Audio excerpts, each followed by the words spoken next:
multikulti mesto, čeprav zadnje čase multikulti umira. Nažalost so druge variante skoraj postale močnejše in to nas zelo boli, ne samo tujce, tudi marsikaterega domačina. Ampak jaz sem ponosen na naše dvorišče. To je geocenter Berlina, to je zanimivo. To so slovenske vače v Berlinu. Samo moment, da vidim, če je res. Geocenter of Berlin.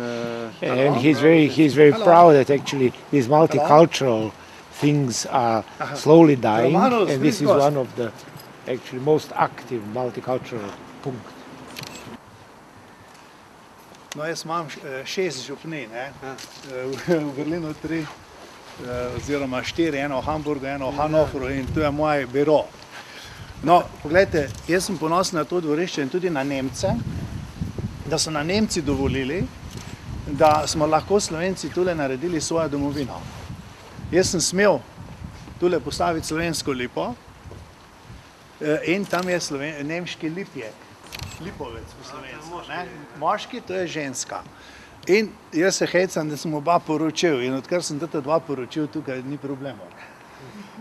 In so tudi Slovenci, Nemci, pri nas v naši slovenski župniji je veliko ljudi iz nekdanje Jugoslavije, tudi pravoslavnih, ne samo katoliških, tudi muslimanov. In mi zelo lepo skupaj živimo, brez vsakašnih problemov. Tudi zakoni niso bili v krizi med vojno in tako naprej, se je vse lepo naglihalo. No in tole je ena taka simbolika. Potem, lani mi je en iz Splita, je bil tu en Hrvat, je rekel, jaz ti bom pa figo poklonil. In mi je prinesel, pogledajte, mi je posadil, čudovito uspeva. In gremo naprej, letos.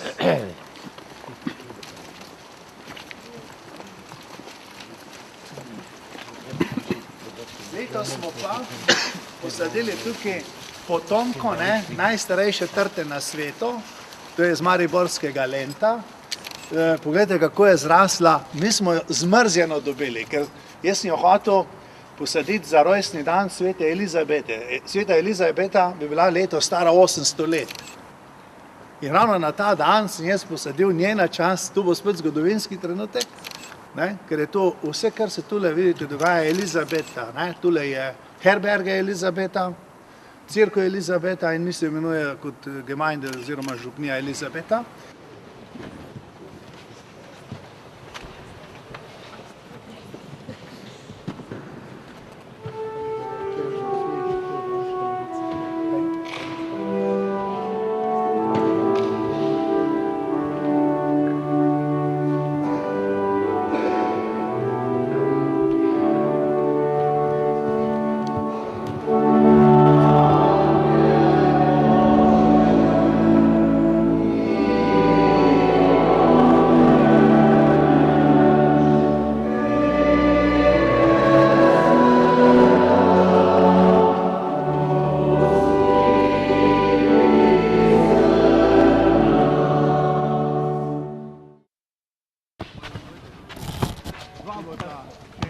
A je lažje delovati tako v takem velikem mestu, kjer je pač zelo veliko kultur, zelo veliko veroizpovedi, tudi je bolj vse svobodno, ali je lažje delovati tako nekje v majhni Sloveniji, v kakšnem majhnem mestecu, kjer je večinoma so tako pač ljudje si zelo podobni?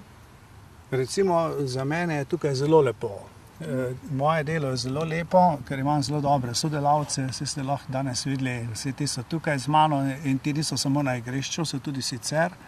Recimo Franci je v mojem župnijskem pastoralnem svetu, Mitja je predsednik tega nogometnega kluba, njegova punca Sonja, ki vodi slovenski dom, je moja tajnica v župnijskem pastoralnem svetu. Skratka, mi smo zelo med seboj povezani na vseh ravneh življenja.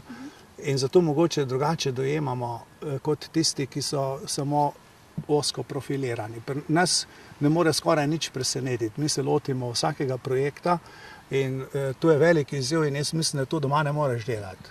In doma je vendarle konfrontacija še drugih, recimo v kraju, jaz sem tudi to doma poskusil, tudi tam sem bil na tem področju zelo aktiven, ampak nikoli kot duhovnik, ampak vedno kot član ene organizacije ali gasilcev, ali folklorne družbe, ali pevskega zbora in tako naprej.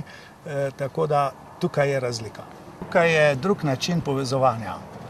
Recimo doma ne rabiš prostorov v župniji, ker gremo vsi v gostilno. Tudi župni gre tja.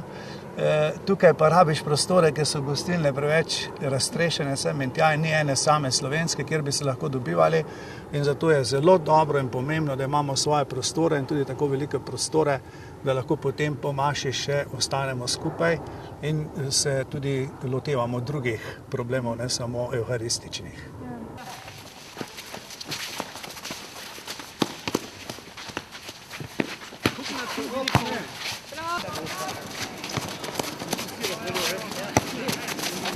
No, zdaj, če nam lahko prvo poveste, glede na to, da vi organizirate zelo veliko koncertov, družabnih prireditev, tako kot smo danes videli tale nogomet, me zanima, kako na to gledajo recimo verniki, pa kako gledajo vaši vodilni na to. Ja, tukaj moram reči, da so vsi naklonjeni temu. Ravno zaradi tega so nam dali na razpolago tudi toliko prostora, kot ste jih videli. Ne samo cerkev, tudi veliko dvorano, potem še eno manjšo dvorano, tako da imamo za vse mogoče skupnosti prostora dovolj. Za nogometaše, to so se mladi organizirali in tukaj Franci nam je tule organiziral v Siemensu. To smo tudi naleteli na izredno razumevanje, seveda tudi po zaslugi teh naših, ki so bili kot prva generacija tukaj in so tukaj bili zaposleni, tukaj rekreirali, igrali, trenirali in seveda to ostane v spominu. In Nemci znajo ceniti, če vidijo, da je nekdo, ki je prišel k njim integrativen, da ga zanima njihova kultura, tudi njihove dejavnosti in mi se vse to spretno vključujemo in seveda preko tega prinašamo tudi svoje.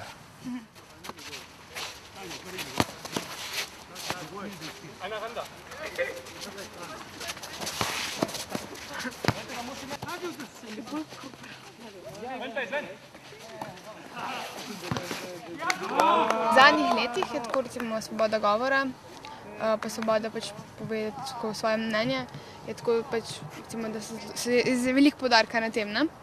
Me zanima, a je zdaj recimo več različnih stališč v cerkvi, se več govori o tem, je tako bolj liberalno kot prej? Ja, pri nas v Berlinska župnija je v tem smislu zelo liberalna, tudi škofija. Svoboda govora je prav gotovo v ospredju, potem tudi človekove pravice. Vse bistvo evangeljskega oznanila je tako svoboda in osvobajanje človeka, mi radi rečemo temu tudi odrešenje in seveda na tem je velik poudarek. In tudi poudarek na različnosti, recimo predvsem naš kardinal zelo rad poudarja en lep stavek, med nami ni tujca, vsi, ki skupaj živimo, smo enaki pred stvarnikom in seveda tu je dobro stališče tudi za vse tiste, ki prihajajo v drugot v Berlin. Kaj pa recimo različnost glede na seksualnost? Recimo, kako so pri vas obravnavani homoseksualci? Ja, recimo tudi ta stvar se zelo spreminja.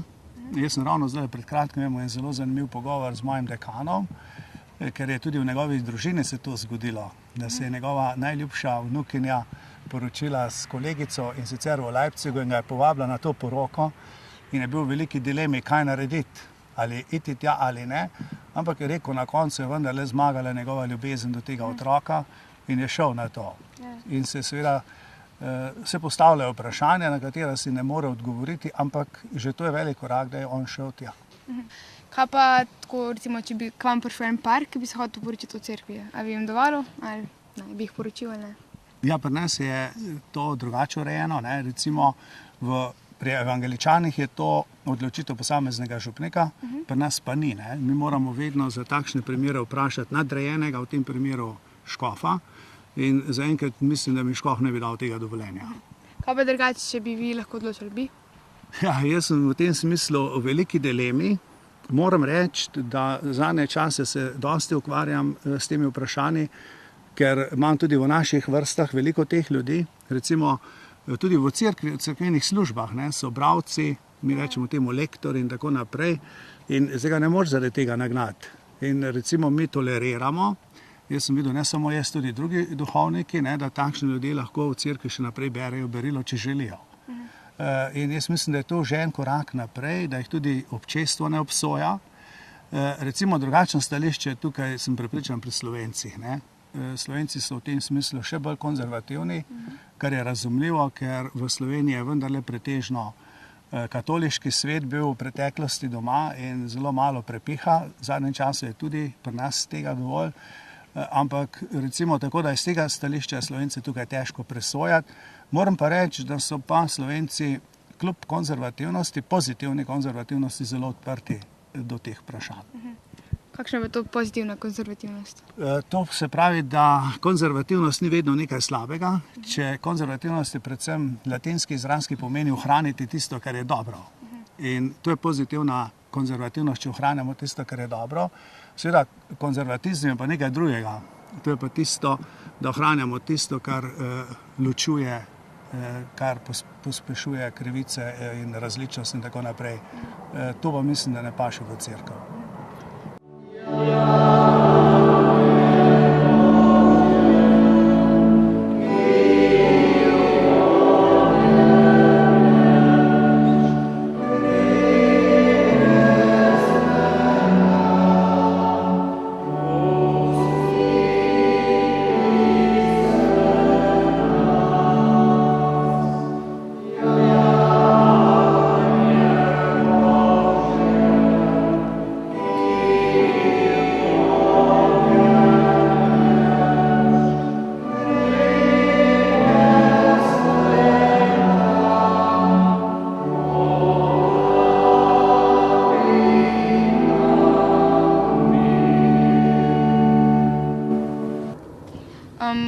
V Sloveniji se pač v zadnjih 15 letih zelo veliko govori o vpletenosti cerkve pač v drugo svetovno vojno. Kaj pa vi pravite na to?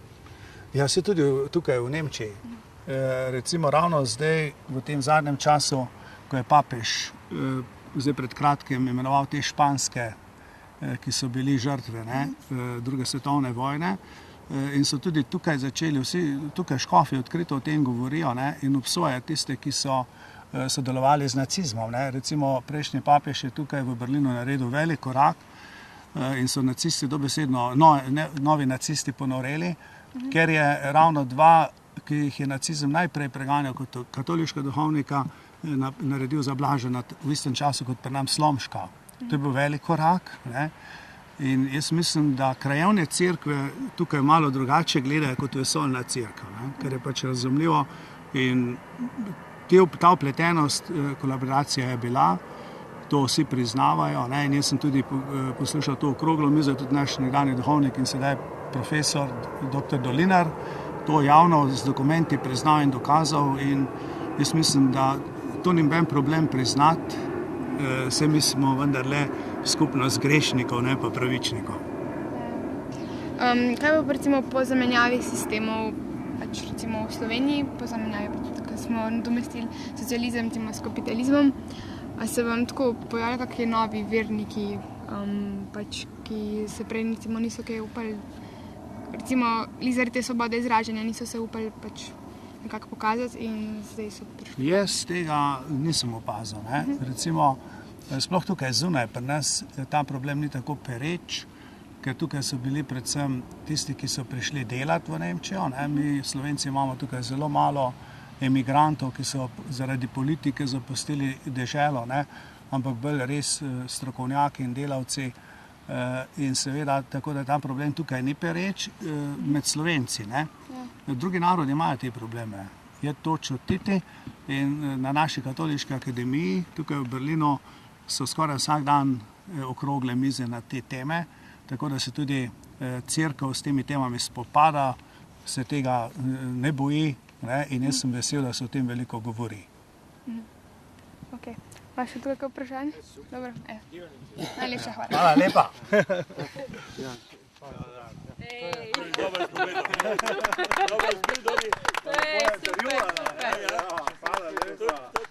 16 let, poglej pa kako lepo. Taka dobra vprašanja. Marija. Super.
Yes.